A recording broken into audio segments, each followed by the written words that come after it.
La semana pasada se anunció que la empresa inmobiliaria Evergrande está al borde de la suspensión de pagos, cosa pues que ha puesto nervioso a los inversores de la empresa y al mercado en general. El gobierno ya está estudiando si merece la pena rescatar a esta empresa, ya que se está comparando esta situación con la de Lehman Brothers en el 2008. Pero para entender bien lo que está pasando, hay que describir un poco la empresa. Esta empresa se fundó en el 1996 por el multimillonario Zhou Yuan, o como se pronuncia, considerado por la revista Forbes como el 10º multimillonario más grande de China. Y la empresa pues tiene unos números que habla por sí sola. La empresa cuenta con cerca de 200.000 empleados y ha vendido casas a cerca de 12 millones de propietarios. Y en el 2015 se situaba en el puesto 43 de las empresas más grandes del mundo. Pero a pesar de estos números, lo cierto es que la empresa tenía mala fama debido a su alta deuda. En el 2015 esa empresa ya emitía bonos a rentabilidades muy elevadas, ya que si ofrecía pues rentabilidades más bajas, nadie le iba a comprar la deuda, ya que en ese año la deuda de esa empresa rondaba los 57.000 millones de dólares. Esa alta deuda hizo que esta empresa se convirtiese en una de las empresas con más deuda del mercado inmobiliario. Pero los problemas gordos empezaron en el 2020. En ese año la empresa anunció que tenía graves problemas de liquidez, es decir, que tenía problemas para pagar sus deudas a corto plazo. A lo mejor tiene activos suficientes para pagar la deuda sin problemas, pero hay que pagar siempre las deudas en el activo más líquido que existe,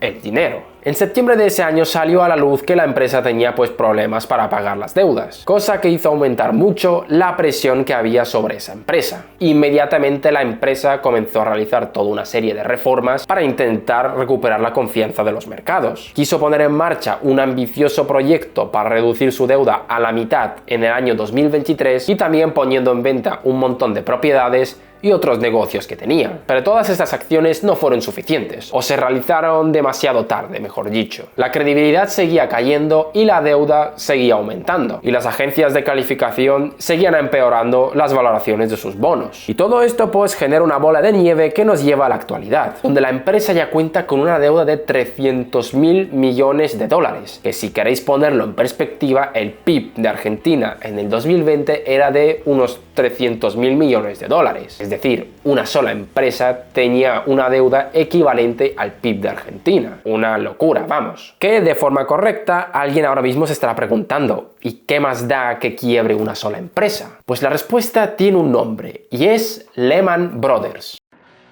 Probablemente muchos se acuerden de la crisis del 2008. A ver, algunos éramos demasiado pequeños para entender lo que estaba ocurriendo, pero nuestros padres seguramente la recuerden bien. En ese año se desencadenó una de las mayores crisis de la historia, y el detonante de esa crisis fue la quiebra de una sola empresa, Lehman Brothers. Era el cuarto banco de inversiones más grande de Estados Unidos y tenía muchas obligaciones de pago. Y su entrada en suspensión de pagos provocó que la economía de Estados Unidos y la economía mundial entrase en crisis. ¿Pero por qué ocurrió aquello? Y tiene un nombre, y es globalización financiera. La globalización nos ha traído un montón de beneficios, es innegable, pero también pues nos ha traído determinados problemas o en este caso fragilidades. Gracias a la gran interconectividad que existe en el mundo actual, las empresas ya no solamente se pueden financiar pues con prestamistas de su propio país, sino que pueden solicitar dinero a cualquier país del mundo. Y si le dais dos vueltas os vais a dar cuenta de dónde está el problema. Imaginaros que sois una empresa de Estados Unidos y le pedís dinero a una empresa de Francia. Esa empresa de Francia, a su vez, se financia pues con empresas de otros países y esas empresas de otros países pues de otros y así sucesivamente. Imaginaros pues que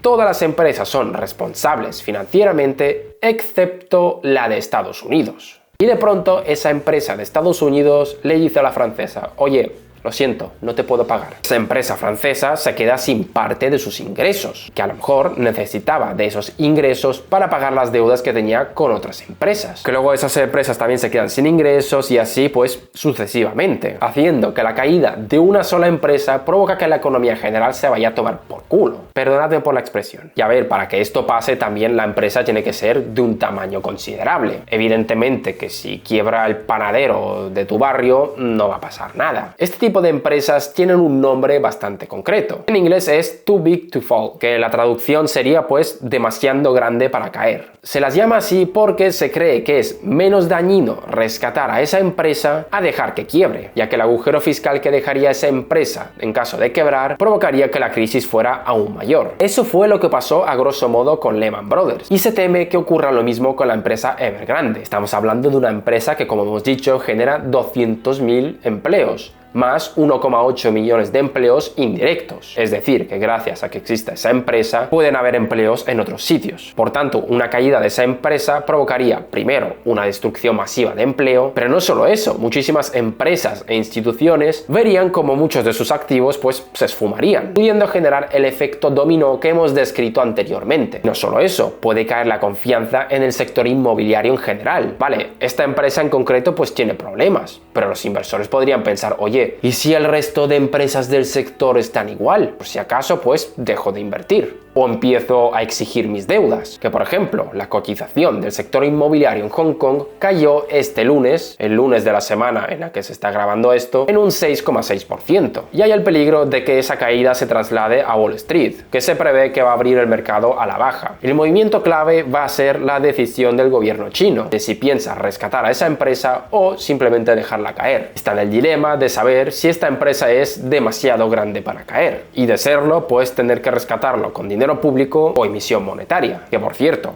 el viernes de la semana pasada ya se inyectó en la empresa 14.000 millones de dólares, con la finalidad de intentar tranquilizar a los mercados. Pero a día de hoy, el gobierno chino aún no se ha pronunciado de si va a rescatar o no a la empresa. Y que a ver, de caso de empeorarse el asunto, sí que podríamos estar a las puertas de una crisis en el gigante asiático. Hay quienes dicen que realmente no podemos compararlo con la crisis de 2008, ya que no se cree que esto vaya a afectar tanto al exterior. Se piensa que lo más grave va a quedar dentro de China. Eso pues con la información disponible actualmente. Y que a ver, como se anuncia, ¿esto supone como un fin de China? A ver, todas las potencias pasaron por alguna crisis alguna vez. Pensad Estados Unidos. En Estados Unidos han habido pues las peores crisis financieras de la historia. Y ahí sigue como primera potencia. Las crisis ocurren, pero eso no significa que el gigante asiático vaya a caer completamente por culpa de esta. Ahora mismo no hay que dar por muerto a nadie. Puede que ahora pasen por un momento difícil, pero ya el tiempo dirá si esto solamente será una crisis pasajera o tendrá efectos a más largo plazo en China.